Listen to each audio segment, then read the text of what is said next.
Hi guys, welcome back to my channel. If you're new here, welcome. On this channel we post writing tips, unboxings, book hauls, book reviews and the occasional vlog, and today I have a winter book tag. This book tag was started by Book Break. I'll put a link to their channel below this video if you want to check out the original, but it is a really cute book tag, started last year and I just wanted to be a part of it. Now the first rule of this book tag is you have to wear a Christmas jumper or a Christmas accessory. So we have my Fox Christmas hat, Christmas jumper, so that is a tick for the first challenge. This book tag has 7 questions. I'll put the questions below if you yourself would also like to do this book tag so that you can get the questions easily. I did struggle with one of these questions, which I'll tell you about when we get to that, but oh, it was a hard one. Before we get into that, don't forget to like what you see, to subscribe to this channel. Your continuous support means a lot, so thank you guys so much. It is winter and it is December, which is one of my favorite times of the year. Christmas is one of my favorite holidays. I love the month-long build-up. I love seeing friends and family again, and I honestly do love giving people gifts or thinking about what I could make for them, what they would like, what we could do together for a gift, because instead of buying objects, a good way to give a gift is to do something together. It's just an excuse to hang out, eat food and have fun. It's also a great time for giving and to help charities, to help anyone you see, to offer comfort and happiness. And the book tag I chose is by Book Break and it is the Winter Tradition book tag. So let's get started with question 1. What kind of books do you traditionally like reading in winter? For me, the types of books I generally like to read in winter is anything around the Christmas time, based around the Christmas time period, or something wintry. But I do also just like escapism books. As you know, I generally read fantasy. I love to escape. I really do struggle with books in modern day life. So I like to read YA fantasies. I like to read wintry kind of books to escape to. Things like Spinning Silver by Naomi Novik and The Toymakers by Robert Dinsdale are 2 of my favorite Christmassy reads. The Hogfather by Terry Pratchett, anything like that which mixes fantasy and winter. I do also quite like a winter romance. They can be quite fun. Question 2. Do you have any traditions that you read every year? I don't. I save books that I would reread, but I don't tend to reread them yearly. I would reread them when I want to study it or if the mood takes me for that kind of genre. I haven't actually reread a Christmas-based book, but also I haven't actually lived back in the UK for long. I was living abroad where books were harder to come by, so I was living on Kindle and things like that. So I'm only just starting to make my own Christmas traditions. But one thing that I do every Christmas, which I know isn't book related, but I do always watch The Holiday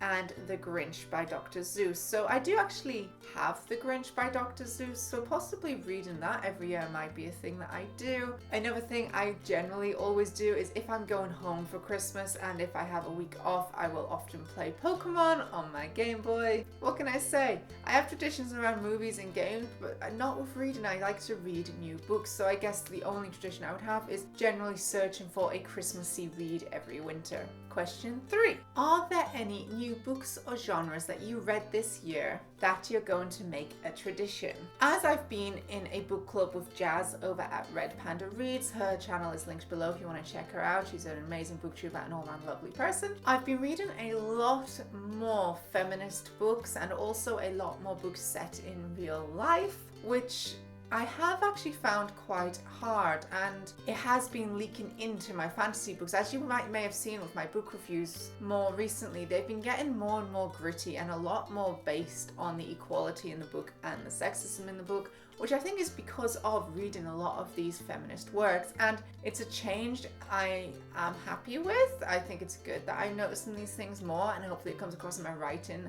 I'm hoping to avoid a lot of these stereotypes and mistakes that writers have made over the years. But in terms of that becoming a tradition, I actually think I sort of need a break from these kind of books because I actually think it is getting me down a bit. But one nice tradition I may like to try for next year is to maybe try and read a classic book in the winter, so a Jane Austen or an older book or a book that has become literature. Maybe reading a literary book every winter could be a good thing because I do want to read more literary books, so that could be a nice challenge. As I say, it's not one that I've started this year already, but it's one that I think I could try. Number 4. What are you planning for your reading goals next year? Honestly, I need to get through my TBR. I have so many books on my shelves and I haven't read them, and I still keep buying more. I am deciding at the moment if next year I should do a no-buy year to see if I can just get through all the books I have. But the problem is what if an amazing book comes out by an author? Even if I don't read it that year, I still need to get it. What if there's a special edition in a beautiful hardback cover? So I don't know if I could manage it, but also I probably really should. My current ideas for a challenge for next year with my reading is to just get through my TBR, which I've been trying to do this year. I've been making a real dent in it, but there's so many, I need to get on with it. Question 5. Can you find a Christmas or wintry book which was published in the year you were born? So for me, this is 1991, and it was so hard. Oh my God. I don't think it helped that Book Break is also born on the same year as me, and she found this beautiful book about a kitten at winter, and I was like, oh, that's the perfect read. But obviously I cannot use the same book that she did. That's cheating. So I searched for ages, and what I found for the year that I was born in is Jim Henson's Muppet Babies Christmas book.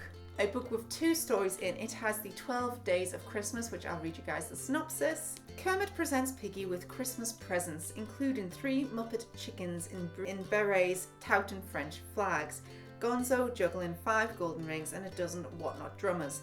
Piggy, overwhelmed by anarchy of the 50 whatnots, 23 birds and Gonzo taking over the house, finally passes out under the lone pear tree, which is quite a cute story. We then have The Night Before Christmas in here. After Piggy goes to bed, Kermit spies Santa Claus doing his job on Christmas Eve. That is a Christmassy book that was released in the year of my birth, 1991, and generally just a fuzzies because we all knew the Muppets in the 90s. Question 6. Can you find a Christmas or wintry book published in the year you started your booktube? I started this booktube channel in 2019 whilst I was living in Australia. I was only uploading a video a month then. If you want to see, those videos are still on this channel. If you want to see where it all started, head to the bottom of the videos. But it was 2019, and this one was a lot easier to search because it was more modern and when the internet was around. There's Goodreads books of Christmas favorites from 2019. So I found Christmas at Silver Falls, and it's a Christmas romance, which sounds really cute. I'll read you guys the blurb. Curl up with this completely enchanting winter romance, a stunning festive read about the joy of Christmas with family, second chances, and finding love under the falling snow.